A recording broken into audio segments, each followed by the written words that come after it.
कदाचित एक क्षेत्र पर अनंत परमाणु भी फैल जाएं और अनेक परमाणु एक पिंडबद्ध होकर की एक प्रदेश पर ठहर जाएं, इस पर भी किसी परमाणु में किसी परमाणु का प्रदेश नहीं है। यानी एक एक प्रदेश पर अनंत परमाणु भी ठहर जाएं, पर एक परमाणु दूसरे परमाणु को कभी नहीं हो सकता।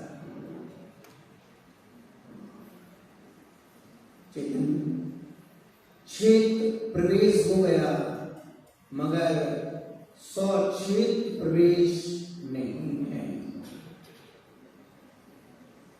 किसी प्रदेश में दूसरी वस्तु नहीं जा सकती, ये नियम है। दूसरी वस्तु समा नहीं सकती। यह मैं आत्मा चेतन ज्ञान घन पिंड चेतन स्वरूप आत्म तत्व हूँ, अपने स्वरूप के लिए हुए हूँ।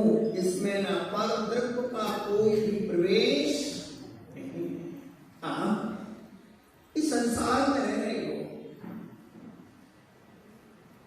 सामने आप कितनी चीजों से आप मिलते हो, कितने पदार्थों का आप संग्रह करते हो और कितनी मेहनत करके वस्तुओं का संग्रह करते हो और उन पर एक आसक्ति का भाव भी करते हो कि पदार्थ सदा मेरे ही बने रहे।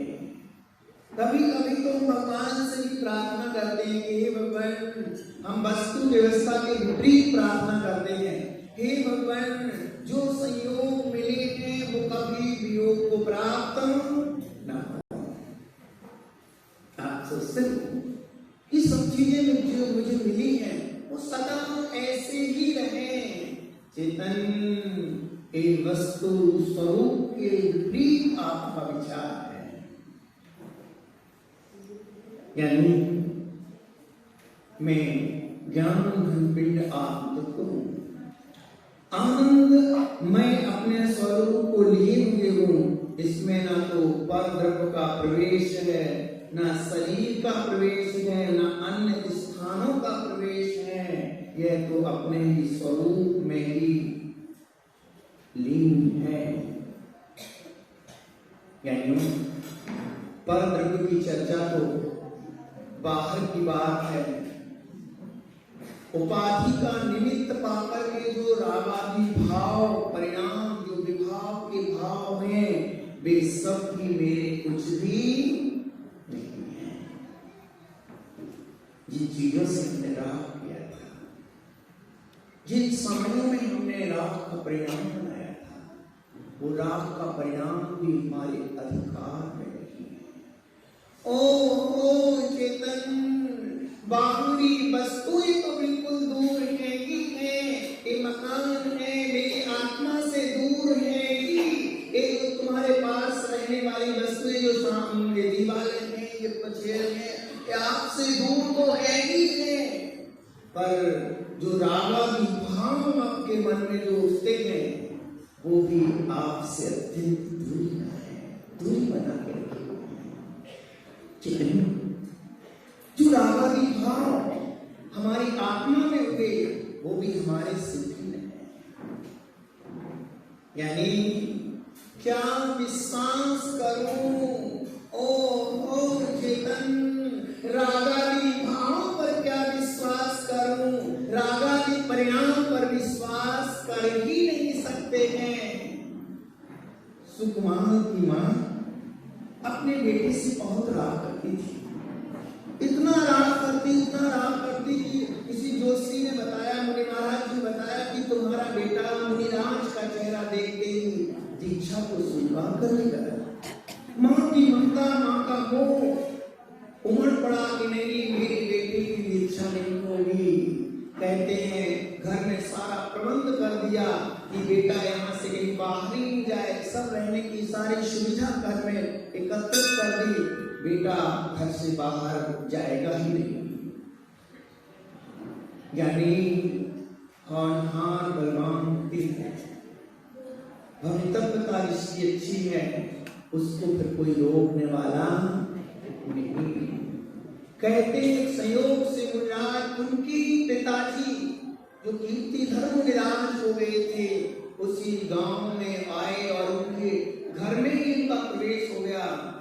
सुकुमार ने उनको देख लिया था, यानी मुनु जैसे माँ ने उनको हटा दिया कि तुम यहाँ से जाओ, और सुकुमार को पता नहीं पड़ा अभी कि माँ ने ऐसा किया है। तो दासी ने उससे कहा तुम क्यों रो रही हो?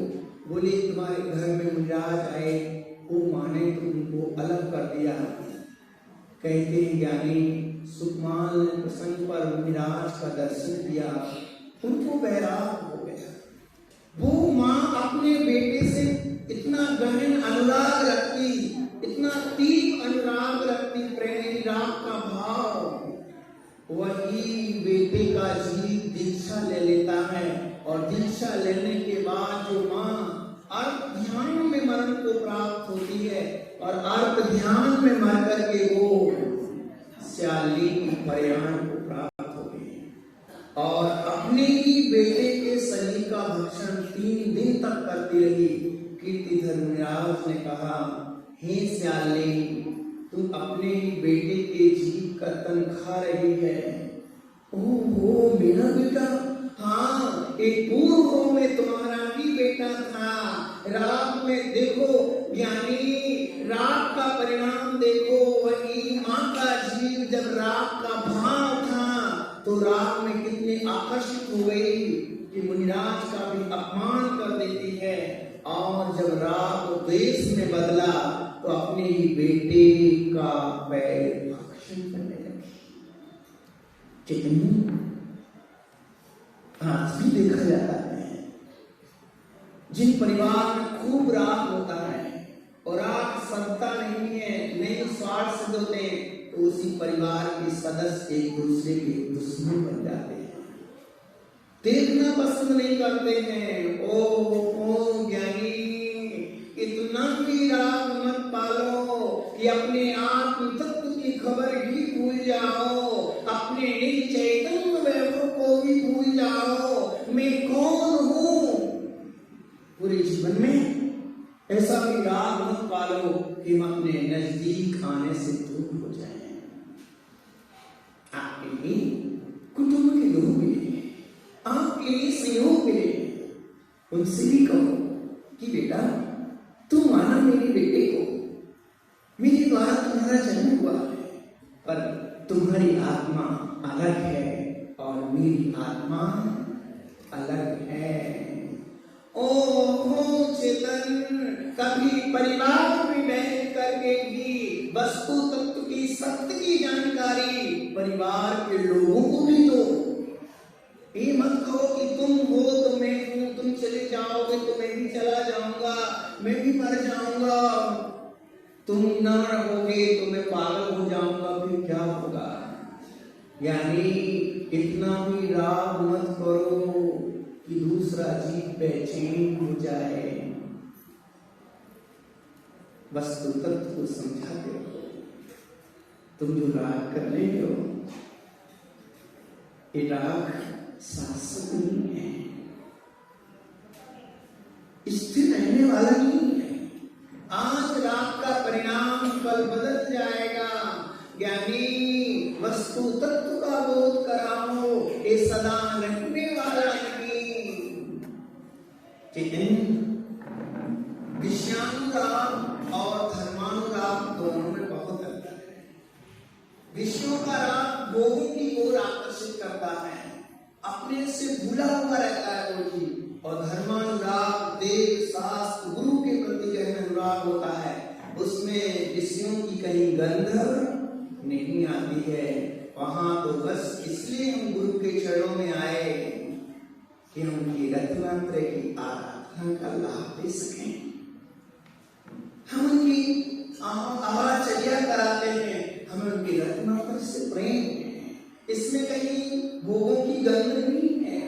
हम भगवान के चरणों में इसलिए आते हैं कि उनकी वितरागता इतनी पावन है, उनकी वितरागता का स्पर्श मुझे भी हो जाए। इसलिए हम भगवान के दर्शन जब तक नहीं मिलते तब तक मछली जैसे तड़प जाते हैं। तुम बेटे में व्याकुल भयो जैसे जल में, अपन पढ़ते ना ऐसे विनय पाठ में कि भगवान तुम्हारे हृदय में ऐसा व्याकुल हो गया जैसे जल के बिना मछली तड़प जाती है। इतना अनुराग प्रभु से है। यानी प्रभु से अनुराग होगा, देव शास्त्र गुरु से होगा, तो कहीं ना कहीं हमें उपलब्धि आत्म दृष्टि की होगी, संसार बढ़ाने वाली नहीं होगी।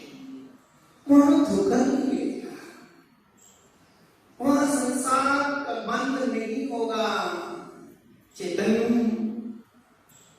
पर वस्तुएं तो हमसे भिन्न है ही है, जिन पर मेरा कोई अधिकार नहीं है, और अनंत भाव में हमने क्या क्या नहीं पाया। ओ चेतन, यहाँ के पद भी शाश्वत नहीं रहे, यहाँ की उपलब्धि भी शाश्वत नहीं रही। बड़े बड़े राजा के पद भी बिखर चुके। चेतन इस विषम भवन में कभी कीड़ा राजा हो जाता है, कीड़े की पर्याय में रहने वाला जीव चेतन इस संसार सागर में कभी राजा की पर्याय को प्राप्त हो जाता है, और राजा कभी मर करके कीड़े की पर्याय में जन्म ले लेता है। इस संसार में कोई स्थान स्थिर नहीं है। बताओ कौन सा स्थान स्थिर है? कल मैंने बताया था पुण्य का उदय आ जाता है तो जीव तृष्णाओं में और दुखी होता रहता है। पुण्य के उदय में और नई कल्पनाएं करके अपने को दुखी कर लेता है। हम कहते हैं ना, ये तो बड़े राजशाही व्यक्ति हैं, ये तो बड़े समृद्ध व्यक्ति हैं, ये तो बहुत ऊंची हुई चीज है। यानी बहुत बड़ी उपलब्धि जीवन में है, बड़ी बड़ी प्रतिष्ठाएं भी तुम्हारी हैं, बड़ा वैभव भी है, पर बुद्धि यदि कुबुद्धि है, आत्म तत्व को तुम नहीं जानते हो तो हमारी दुर्गति हो जाती है। आत्म तत्व को जानना जरूरी है। मैं कौन हूं? मेरी चेतन स्वरूप की यदि दृष्टि नहीं तो बाहर की उपलब्धि ना होना बराबर है। इतने विशाल संसार सागर में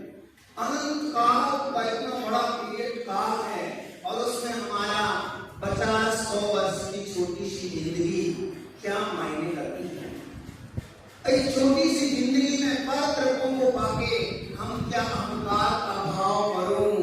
तो ज्ञानी इस संसार में कोई स्थान स्थिर नहीं, किंतु स्व आत्मा में स्थिर रहने रूप स्थान भी स्थिर है और कोई स्थान स्थिर रहने वाला मनुष्य पर्याय में आए हो। कब तक की इस मनुष्य पर्याय में रहोगे? बोलो, कब तक के लिए रहोगे? कोई बड़े मिनिस्टर के पद पर भी है तो कब तक के लिए है? ज्ञानी एक उपलब्धियां क्षणभंगुर है, पर जो हमारी आत्मा का वैभव है, स्वस्वरूप आत्मा की जो स्थिरता है वो अनंत काल तक स्थिर रहेगी। ऐसे उस स्थिर स्वरूप आत्म तत्व की दृष्टि हो तो जीवन आनंद में होगा। मैं शास्त्र तत्व यानी हमें उस चेतन स्वभाव की दृष्टि करना है।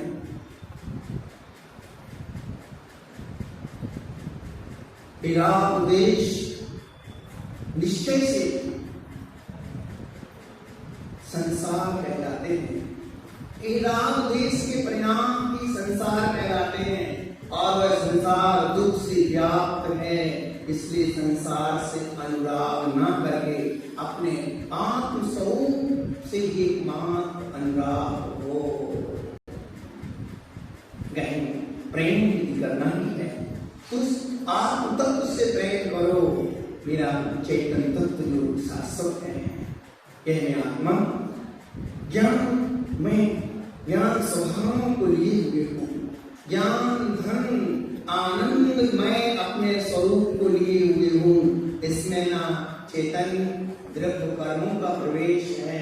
आत्मा में कर्म लगे हुए हैं, वो कर्म आत्मा के नहीं है। कर्म कितने होते हैं? 8 कर्म। आप सबको जानकारी होगी इस विषय में।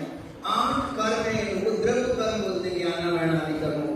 ये मेरी आत्मा में नहीं है, प्रवेश नहीं है इनका, ना शरीर का प्रवेश है।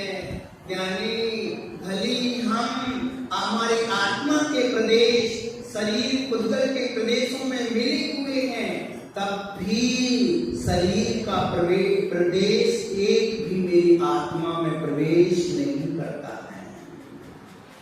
कितनी जुदाई है, कितना अलग है। ना अन्य स्थान का प्रवेश है, यह तो अपने ही स्वरूप में है। पर द्रव्य की चर्चा तो चेतन बहुत दूर की बात है। पर द्रव्य को निज बनाने के लिए हम पूरी जीवन बर्बाद कर देते हैं, दौड़ धूप करते रहते हैं। भाई साहब दौड़ते रहते हैं, दौड़ते रहते हैं। एक साधु जी आए तो साधु जी ने सेठ जी के बंगले के सामने खड़े होकर पूछा, ये धर्मशाला किसकी है? अरे तुम धर्मशाला क्यों बोल रहे हैं? मेरी सेठ जी का बंगला है। नहीं नहीं, धर्मशाला किसकी है? अरे भाई तुम्हें समझ में नहीं आ रहा है कि मैं बोल रहा हूँ कि धर्मशाला नहीं है, बंगला है हमारे शेख साहब का। इस बीच में शेठ जी अंदर से आ जाते हैं। व्यक्ति बोलता है, भाई शेठ जी एक बार धर्मशाला किसकी है? अरे भाई तुम्हें समझ में नहीं आ रहा है, मेरी धर्मशाला नहीं, मेरा बंगला है। आपको रहना है तो आप रहिए, आपको रहना है रुकिए, पर इसको धर्मशाला